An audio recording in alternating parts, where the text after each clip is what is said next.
Sir,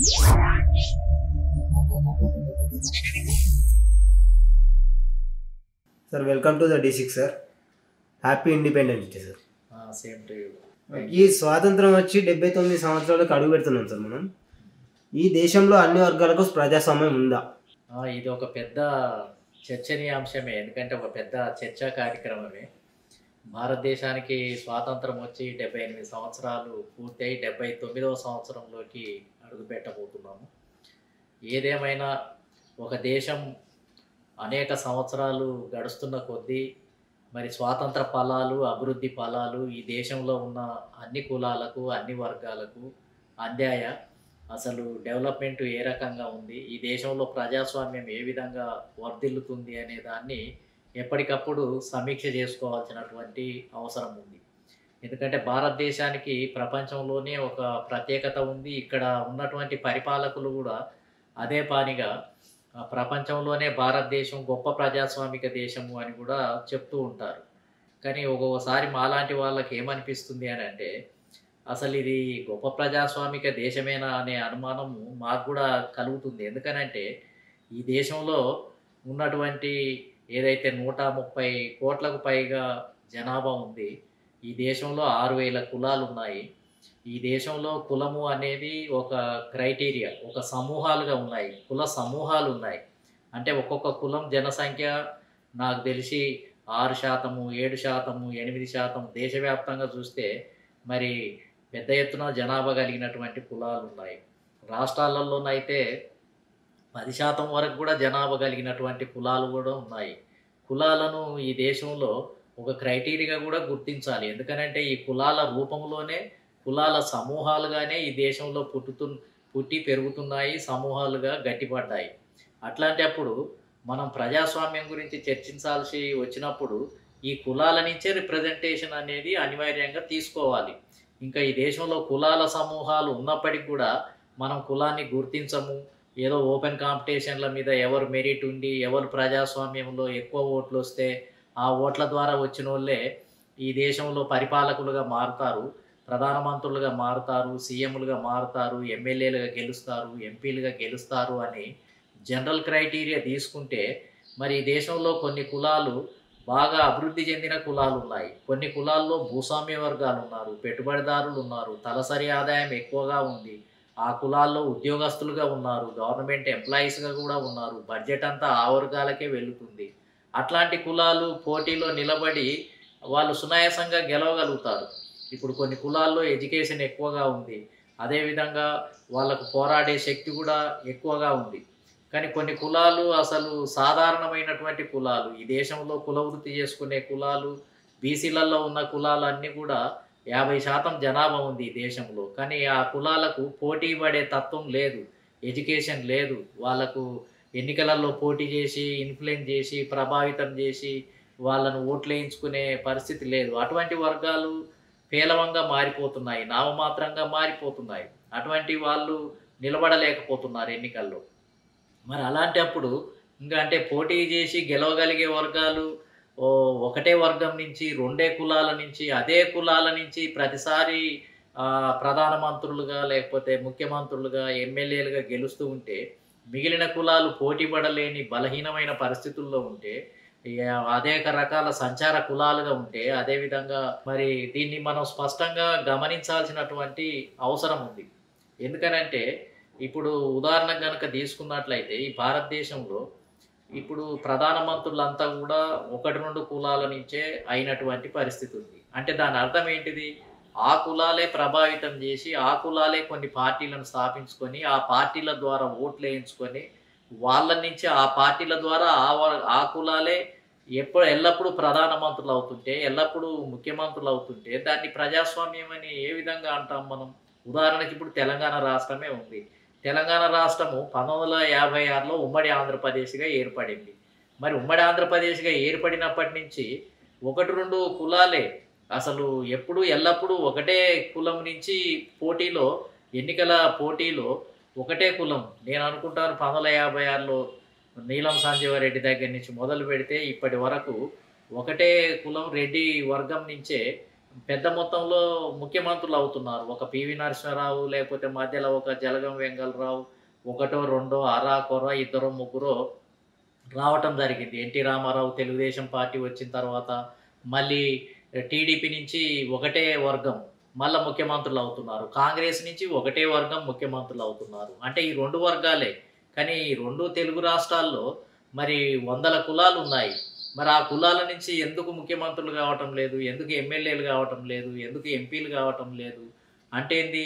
ఇది కులాల సమూహాల నుంచి ఎమ్మెల్యేలుగా రిక్రూట్ చేసుకోవటము అనేది జరగాలి. ఎవరి ప్రాతినిధ్యం ప్రకారం వాళ్ళకు వాటా ఇవ్వాల్సినటువంటి అవసరం ఉంది. కాబట్టి ఇప్పుడు కాంగ్రెస్ పార్టీ ఈ ఫార్ములాను విస్మరించి అన్ని కులాలను ఒక దగ్గర కుప్పబోసి ఇంకా బలవంతులను బలహీనులను కూడా ఎన్నికల రంగంలోకి దించి బలవంతులు ఎల్లప్పుడూ గెలుస్తుంటే వాళ్ళనే ముఖ్యమంత్రులు, వాళ్ళనే ప్రధానమంత్రులు, వాళ్ళే బ్యూరోక్రసీ, ఐఏఎస్, ఐపీఎస్, ఇంకా పోటీ పడ్డ వాళ్ళే కాంట్రాక్టులు. ధనవంతులే ఎవరైతే గవర్నమెంట్ ద్వారా ప్రభావితం అవుతారో కాంట్రాక్టులు వస్తాయో వాళ్ళే కాంట్రాక్టర్లుగా కొనసాగుతున్నారు. బడ్జెట్ అంతా వాళ్ళకే కొనసాగుతూ ఉంది. కాబట్టి మరి స్వాతంత్ర ఫలాలు ఎట్లా పంపిణీ చేయబడతాయి? మరి బీసీలు ఎక్కడ పోవాలి? ఎస్సీలు ఎక్కడ పోవాలి? ఎస్టీలు ఎక్కడ పోవాలి? మహిళలు ఎక్కడ పోవాలి? ముస్లిం సమాజం ఎక్కడ పోవాలి? ఇవన్నీ ఈ దేశంలో కొన్ని సమూహాలు, కోట్లాదిగా ఉన్నటువంటి సమూహాలు.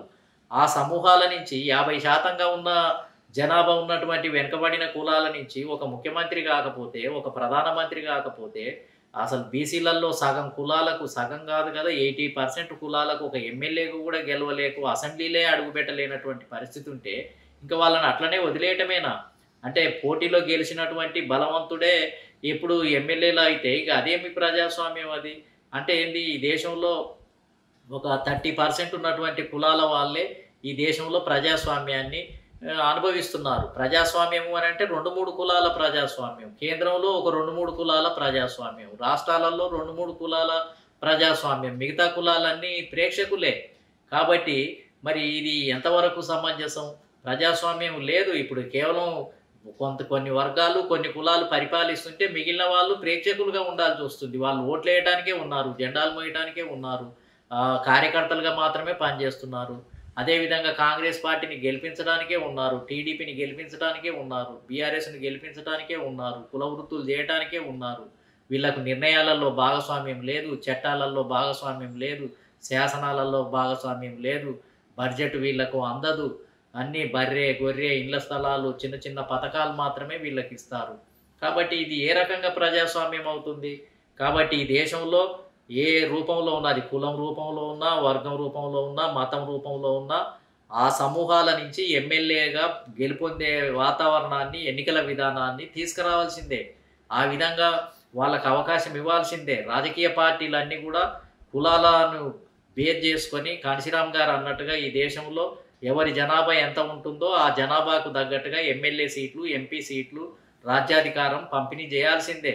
కాబట్టి కాంశీరామ్ గారు అందుకనే ఒక మంచి నినాదం కూడా ఇవ్వటం జరిగింది. ఏంటిది అంటే, స్వతంత్ర భారతదేశంలో బహుజనులు ఇతరుల మీద ఎందుకు ఆధారపడి ఉన్నారు అంటే, బహుజనులు స్వతంత్రంగా వాళ్ళు గెలిచే పరిస్థితి ఎందుకు లేదు, ఇతరుల మీద అంటే ఈ ప్రభావితం చేయగలిగినటువంటి భూస్వామ్య పెట్టుబడిదారి వర్గాలు, అగ్రకులాల మీద ఎందుకు ఆధారపడి ఉన్నారు, స్వతంత్ర భారతదేశంలో బహుజనులు ఎందుకు రాజకీయ బానిసలుగా ఉన్నారు అని ఒక నినాదంతో దేశమంతా తిరిగి ప్రజల్ని చైతన్యవంతం చేసి 85% మనమున్నాము, 15% అగ్రకులాలు ఉన్నారు, 15% వాళ్ళే అగ్రకులాలే పరిపాలిస్తున్నారు ఈ దేశాన్ని. ఈ 15%మే పరిపాలించినప్పుడు ఈ దేశంలో ప్రజాస్వామ్యం ఉందని ఎట్లా చెప్పగలుగుతాం మనం? 85% ప్రేక్షకులుగా ఉన్నప్పుడు ఈ దేశంలో ప్రజాస్వామ్యమే లేదు. 2-3 కులాల ప్రజాస్వామ్యం, 2-3 వర్గాల ప్రజాస్వామ్యంగా కొనసాగుతుంది. 78 సంవత్సరాలైనా ఈ అధికారము అనుభవించిన వర్గాలే అనుభవిస్తున్నారు. ఒకసారి ఒక నియోజకవర్గంలో ఎన్నికైన అభ్యర్థి 4 సార్లు 20-25 సంవత్సరాలు అతనే ఎమ్మెల్యేలుగా ఎన్నికవుతున్నారు. ఎంపీగా ఒకసారి ఎన్నికైతే ఇంకా ఆయనే 4-5 సార్లు ఎన్నికవుతున్నారు. అంటే 20-25 సంవత్సరాలు ఒక ఎంపీగా ఒకే అభ్యర్థి, ఒకే కులానికి సంబంధించిన వ్యక్తి గెలుపొందుతున్నాడు. అంటే ఇది ఏ రకంగా ప్రజాస్వామ్యానికి అంటే వికేంద్రీకరణ లేదు. ప్రజాస్వామ్య వికేంద్రీకరణ అన్ని వర్గాలకు, అన్ని కులాలకు ఉన్నటువంటి పరిస్థితి లేదు. కాబట్టి దీంట్లో మార్పులు తీసుకురావాల్సినటువంటి అవసరం ఉంది. అందుకనే బ్రిటిష్ వాళ్ళు ఏం చేశారు అనంటే, ప్రజాస్వామ్యము అనంటే అన్ని వర్గాలకు కూడా ప్రాతినిధ్యం ఉండాలి, స్థానం ఉండాలని చెప్పి వాళ్ళు 1909 నుంచి వాళ్ళు రిఫార్మ్స్ చేశారు. ఏది రాజకీయ రంగంలో సంస్కరణలు చేశారు. దాని ఫలితమే 1919లో ముస్లింలు 10% ఉన్నారు కాబట్టి 10% గెలవలేరు కాబట్టి సపరేట్ ఎన్నికల విధానం ఇచ్చి వాళ్ళకు వాళ్ళ వాటా వాళ్ళకు వచ్చేటట్టుగా రిజర్వేషన్ సిస్టాన్ని అమలు చేశారు. తర్వాత జస్టిస్ పార్టీ తమిళనాడులో వచ్చిన తర్వాత వాళ్ళు పోరాటం చేసి మేము బ్రాహ్మణులతో పోటీ పడలేం కాబట్టి మాకు రిజర్వేషన్ ఇవ్వమని అంటే వాళ్ళకు రిజర్వేషన్ ఇచ్చారు. అంటే ఓబీసీ సెక్షన్లకు రిజర్వేషన్ ఇవ్వటం జరిగింది. క్రిస్టియన్లకు 1919లో మాంటెగ్ చెమ్స్ఫర్డ్ రిఫార్మ్స్ ద్వారా క్రిస్టియన్లకు, సిక్కులకు, నాన్ బ్రాహ్మణులకు రిజర్వేషన్ ఇవ్వటం ద్వారా ప్రజాస్వామ్యాన్ని కల్పించారు. అప్పుడు అసెంబ్లీలోకి ఈ వర్గాలన్నీ కూడా ప్రవేశించాయి. చట్టాలు చేయడానికి అవకాశం ఏర్పడింది. ముఖ్యమంత్రులు కావడానికి అవకాశం ఏర్పడింది. రిజర్వేషన్ ఉండటం వల్లనే వాళ్ళు అసెంబ్లీలోకి ప్రవేశించారు. లేకపోతే అంతకుముందు కేవలం ఒక కులము 2 కులాలు మాత్రమే అసెంబ్లీలోకి వెళ్ళి కబ్జా పెట్టినటువంటి పరిస్థితి ఉంది. ఆ విధంగా ఉండటం ప్రజాస్వామ్యం కాదనే బ్రిటిష్ వాళ్ళు రాజకీయ సంస్కరణలు చేస్తూ రావటం జరిగింది. 1932లో 1931లో బాబాసాహెబ్ అంబేద్కర్ రౌండ్ టేబుల్ సమావేశాల్లో మా అంటరాని కులాలకు రాజకీయ ప్రాతినిధ్యం లేదు, మేము గెలవలేకపోతున్నాము, మమ్మల్ని నామినేటెడ్ చేసే సిస్టమ్ ద్వారా ఇక్కడోటి నియామకం జరుగుతుంది, కానీ మేము కూడా మా ఓట్ల ద్వారా గెలవటానికి అవకాశం ఉండాలి అని చెప్పి పట్టుబట్టడంతో 1932లో కమ్యూనల్ అవార్డు ఇచ్చి ఎస్సీ సమాజానికి కూడా అసెంబ్లీలోకి, పార్లమెంటులోకి, ఇంపీరియల్ కౌన్సిల్లోకి కూడా ప్రవేశించడానికి అవకాశం ఇవ్వటం జరిగింది. సపరేట్ ఎలక్టరేట్ను ప్రవేశపెట్టడం జరిగింది. కానీ కాంగ్రెస్ పార్టీ సపరేట్ ఎన్నికల విధానాన్ని రద్దు చేసి రిజర్వేషన్ సిస్టానికి అనుకూలించడం జరిగింది. ఆ తర్వాత 1935కి వచ్చేటప్పటికి మహిళలకు కూడా రిజర్వేషన్లు లేవని, వాళ్ళు కూడా పురుషులతో గెలవలేకపోతున్నారని వాళ్ళకు ప్రత్యేకంగా రిజర్వ్ స్థానాలను ఇవ్వటం జరిగింది. ఆ విధంగా బ్రిటిష్ ప్రభుత్వమే ఒక పరాయి దేశస్థుడే ఈ దేశంలో ప్రజాస్వామ్యాన్ని పునరుద్ధరించడానికి, కల్పించడానికి అనేక చట్టాలు, శాసనాలు, సంస్కరణలు చేస్తే స్వాతంత్రం వచ్చిన తర్వాత ఇప్పుడు గెలిచినటువంటి అధికారంలోకి వచ్చినటువంటి కాంగ్రెస్ పార్టీ ఏదైతే రాజ్యాంగ సభ ఉందో, లేకపోతే కొత్త రాజ్యాంగం ఏర్పడిందో, ఆ కొత్త రాజ్యాంగంలో అంతకుముందు పోరాటం చేసి సాధించుకున్న రిఫార్మ్స్, సంస్కరణలను, రిజర్వేషన్లు అన్నిటిని కూడా రద్దు చేయడం జరిగింది. ఏది కాంగ్రెస్ నాయకత్వంలో ఏర్పడినటువంటి రాజ్యాంగ సభ. కాబట్టి రాజ్యాంగ సభలో అంతకుముందు ముస్లింలకు రిజర్వేషన్లు ఉంటే వాటిని తీసివేసింది, సిక్కులై తీసేసింది, క్రిస్టియన్లై తీసేసింది, నాన్ బ్రాహ్మణులై తీసేసింది, మహిళలకున్న రిజర్వేషన్లు కూడా తీసేసింది. బాబాసాహెబ్ అంబేద్కర్ అందులో గట్టిగా నిలబడ్డాడు కాబట్టి, ఢీకొన్నాడు కాబట్టి గత్యంతరం లేకుండా ఎస్సీ ఎస్టీలకు రిజర్వేషన్లు ఇవ్వాల్సిన పరిస్థితి ఉత్పన్నమైంది. అంటే ప్రజాస్వామ్యాన్ని తొలగించేసింది కాంగ్రెస్ పార్టీ. ఇప్పుడు కొత్త రాజ్యాంగం ఏర్పడ్డ తర్వాత బీసీలను, ఎస్సీలను, బీసీలను, ముస్లింలను, క్రిస్టియన్లను, మహిళలను ఓపెన్ కాంపిటీషన్లోకి తోసేసింది. అంటే వీళ్ళు ఎవరితోటి పోటీపడి గెలవాలి అంటే బలమైన బ్రాహ్మణ వర్గాలు, బలమైనటువంటి రెడ్డి వర్గాలు, బలమైన జాటు వర్గాలు, బలమైన ఠాగూర్ వర్గాలతో పోటీపడి వాళ్ళను ఢీకొని గెలవాలి అని అంటే ఇది సాధ్యమయ్యేదా? చూశాం. ఇప్పుడు 78 సంవత్సరాలు గడిచిపోయింది. 78 సంవత్సరాలలో అసలు బీసీలు ఎవరైనా గెలిచారా ఈ ఓపెన్ కాంపిటీషన్లో? కాంగ్రెస్ చేసినటువంటి దుర్మార్గం వల్ల ఎవరైనా గెలిచి అసెంబ్లీలోకి ఎంటర్ అవుతున్నారా? ఇవాళ ఈ రాష్ట్రంలో బీసీలు 50% ఉన్నారు.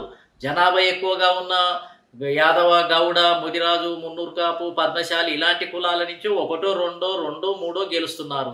ఇవాళ కాంగ్రెస్ పార్టీ నుంచి 7 ఎమ్మెల్యేలు బీసీలు గెలుపొందినటువంటి పరిస్థితి. అంటే మిగతా స్థానాలన్నీ రెడ్డి సామాజిక వర్గమే గెలిచినటువంటి పరిస్థితి. అంటే ఓపెన్ కాంపిటీషన్లో రెడ్లతోటి పోటీపడి గెలిచే పరిస్థితి లేదు. ఇక ఎంబీసీలు ఉన్నారు ఈ తెలంగాణ రాష్ట్రంలో. ఏది నాయ బ్రాహ్మణ, కుమ్మరి, కమ్మరి, రజక, అదేవిధంగా మహేంద్ర, అనేక ఒడ్డెర, అనేక కులాలు ఉన్నాయి. అసలు వాళ్ళకు ఎంట్రెన్సే లేదు, అసెంబ్లీలో ప్రవేశమే లేదు, ప్రజాస్వామ్యంలోకి వాళ్ళు అడిగే పెట్టలేదు, అసెంబ్లీలోకి అడిగే పెట్టలేదు. దీనికి కారణం కాంగ్రెస్ పార్టీ చేసినటువంటి దుర్మార్గం. రాజ్యాంగంలో రిజర్వేషన్లను ఎత్తివేయటం, రాజకీయ రిజర్వేషన్లను ఎత్తివేయటం, కల్పించకపోవటం. ఇక సంచార బీసీ కులాలకైతే సర్పంచులు కూడా లేరు, జెడ్పీటీసీలు లేరు, ఎంపీటీసీలు లేరు. అసలు వాళ్ళకు మొత్తం ఏంటంటే స్థిర నివాసమే లేదు, 1 ఎకరం భూమి లేదు, ఇల్లు లేదు. మొత్తం ఏంటిది అని అంటే సంచార కులాలలాగా జీవిస్తున్నారు.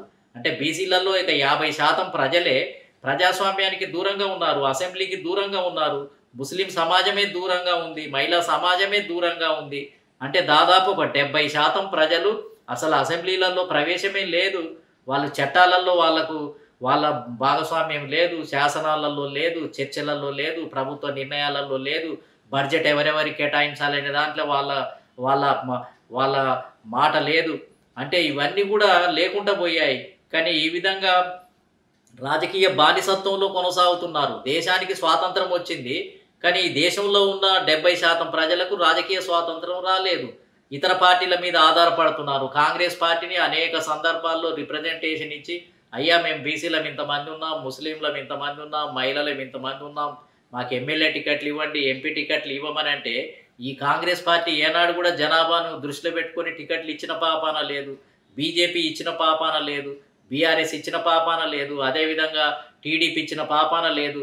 వీళ్ళ సీట్లన్నీ అమాయకులు, మూగజీవాలు, అదేవిధంగా అడగలేనటువంటి వాళ్ళు, కోపం రానటువంటి వర్గాలై వీళ్ళ సీట్లన్నీ వాళ్ళు 2-3 బలమైనటువంటి వర్గాలు కొల్లగొట్టి, కులాలు కొల్లగొట్టి వాళ్ళు అనుభవిస్తున్నారు. వీళ్ళకు దక్కాల్సిన వాటాను బలమైనటువంటి కులాలే కొల్లగొట్టి అనుభవిస్తున్నారు, వర్గాలే కొల్లగొట్టి అనుభవిస్తున్నారు. ఇదేం ప్రజాస్వామ్యం? కాబట్టి దీన్ని సమీక్ష చేసుకోవాల్సినటువంటి సమయం ఆసన్నమైంది. అందుకనే బాబాసాహెబ్ అంబేద్కర్, అదేవిధంగా మాన్యశ్రీ కాంశీరామ్ గారు, అదేవిధంగా ఈ దేశంలో ప్రజాస్వామ్యవాదులు ఈ రాజ్యాధికారము అనేది అందరికీ పంపిణీ జరగాలి, స్వాతంత్ర ఫలాలు పంపిణీ జరగాలి, అభివృద్ధి ఫలాలు పంపిణీ జరగాల్సినటువంటి అవసరం ఉంది. కాబట్టి ఈ రాష్ట్రంలో మరి తెలంగాణ రాష్ట్రంలో 1 సైడెడ్గా 1-2 వర్గాలే పరిపాలిస్తున్నాయి. దీనికి నిదర్శనం ఇదే. కాంగ్రెస్ పార్టీ ఇదే రకమైన పరిపాలన కొనసాగిస్తుంది. బీజేపీ ఇంకో రాష్ట్రంలో ఇంకో రకమైన పరిపాలన కొనసాగిస్తుంది. కాబట్టి వీళ్ళ యొక్క పెత్తనం పోవాలి, ఈక్వాలిటీ రావాలి, క్యాస్ట్ ఈక్వాలిటీ రావాలి, క్యాస్ట్ సోషలిజం రావాలి, పొలిటికల్ జస్టిస్ జరగాలి. ఇవాళ సామాజిక న్యాయం కాదు, ఇవాళ జరగాల్సింది పొలిటికల్ జస్టిసే అందరికీ అందాల్సినటువంటి అవసరం ఉంది. తన యొక్క గోడును, సమస్యలను, బాధలను చెప్పుకోవడానికి ప్రతి కులానికి, అంటే 2 లక్షల ఓట్లు కలిగిన ప్రతి కులానికి ఒక ఎమ్మెల్యే స్థానం దక్కాల్సిందే. అదేవిధంగా 5 లక్షల ఓట్లు కలిగినటువంటి ప్రతి కులానికి ఎంపీ సీట్లు ఇవ్వాల్సిందే. అదేవిధంగా వాళ్లకు చిన్న చిన్న మైనారిటీ కులాలకు, చిన్న చిన్న సంచార కులాలకు, ఎంబీసీ కులాలకు, ఎస్టీలలో ఉన్నటువంటి సంచార కులాలకు, ఎస్సీలలో ఉన్నటువంటి ఎంబీసీ అంటరాని కులాలకు వీళ్ళకి ఏంటంటే శాసన మండలిలో స్థానం లభించాలి, నామినేటెడ్ పదవుల్లో స్థానం లభించాలి. అనేక రకాలుగా వీళ్ళని అకామిడేట్ చేయాల్సినటువంటి అవసరం ఉంది. కొత్త టెక్నిక్లను ఎన్నుకోవాల్సినటువంటి అవసరం ఉంది. కాబట్టి ఇప్పుడున్నటువంటి పద్ధతిని ఈ రాజకీయ పార్టీలు అనుసరించే విధానం ఏదైతే ఉందో ఇది మొత్తం ఏంటంటే కాకులను కొట్టి గద్దలకు వేసేదిగా ఉంది. మిగతా కులాలకు దక్కాల్సినవన్నీ కొల్లగొట్టి 2-3 వర్గాలను ఏంటంటే మేపుతున్నాయి, వాటిని బలోపేతం చేస్తున్నాయి, ప్రజాస్వామ్యాన్ని కూని చేస్తున్నాయి, ఇవి అపహాస్యం చేస్తున్నాయి. కాబట్టి ఈ పార్టీలకు ఎన్నికల సమయంలో అన్ని వర్గాలకు, అన్ని కులాలకు టికెట్లు ఇవ్వని పార్టీలను ఇక్కడ తిరగనివ్వటానికి వీల్లేదు. వెలివేయాలి, ఆ పార్టీలను ఏంటంటే ఓడించాలి. ఆ విధంగా వచ్చినప్పుడే ప్రజాస్వామ్యం ఏంటిది అని అంటే పునరుద్ధరించబడుతుంది. మరి 79వ సంవత్సరంలో స్వాతంత్ర ఫలాలు అయితే ఉన్నాయో వాటిని అందరికీ అందే విధంగా ఈ రాజకీయ ఫలాలు కూడా అందే విధంగా ఒక సమూలమైనటువంటి మార్పు, కొత్త రివల్యూషన్ మరి బాబాసాహెబ్ అంబేద్కర్ సూచించినట్టుగా, కాంశీరామ్ గారు సూచించినట్టుగా, లోహియా చెప్పినట్టుగా, ఇంకా అనేక మంది సంఘ సంస్కర్తలు చెప్పినట్టుగా మరి ఈ విప్లవం అనేది ఒకటి రావాల్సినటువంటి అవసరం ఉంది. ఆ విప్లవంలో మరి డెమోక్రాట్స్, ప్రజాస్వామ్యవాదులు, కులాలు అంతా కూడా పాల్గొని ఇవాళ తెలంగాణ రాష్ట్రంలో రాబోయే కాలంలో ఒక బలమైన ప్రజాస్వామిక ఉద్యమాన్ని నిర్మించాలి అని చెప్పి ఈ సందర్భంగా విజ్ఞప్తి చేస్తున్నాను.